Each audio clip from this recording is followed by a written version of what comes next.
Okay, choosing K. So K is the number of nearby neighbors that is used to make the classification. So K equal to 1 means you use only just the closest one and that's it.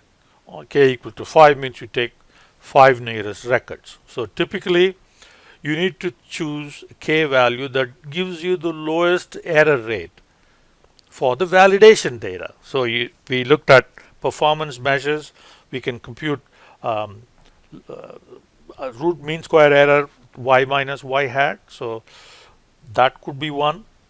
Or if you can prepare a classification matrix and compute the accuracy rate, misclassification rate, sensitivity, specificity, and you can construct an ROC chart and all of those, and then you compare them against each possible k that you want to test it out. So k equal to 1, k equal to 2, 3. Usually, um, well, I wouldn't say usually. Often one may want to consider odd number of k, so that way there is no tie.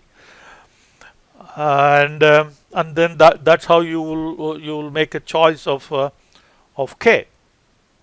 You'll use the performance measures on the validation set. You calculate the performance measures from the validation set and use those.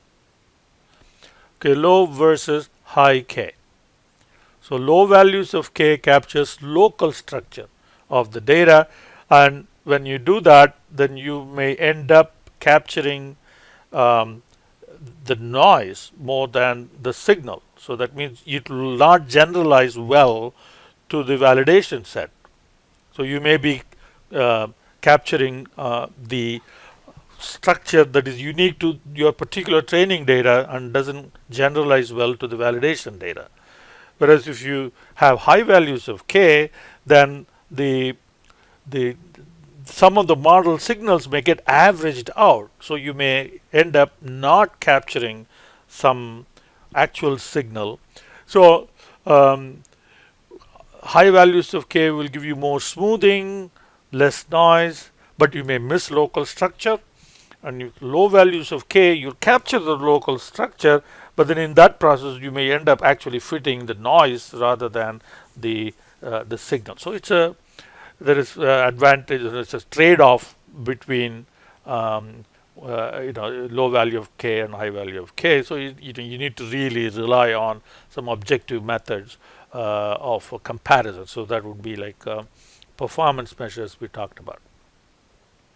So the extreme case is k equal to n, so which means you take the entire data set, and then that would be the naive rule, and classify all the records according to the majority class.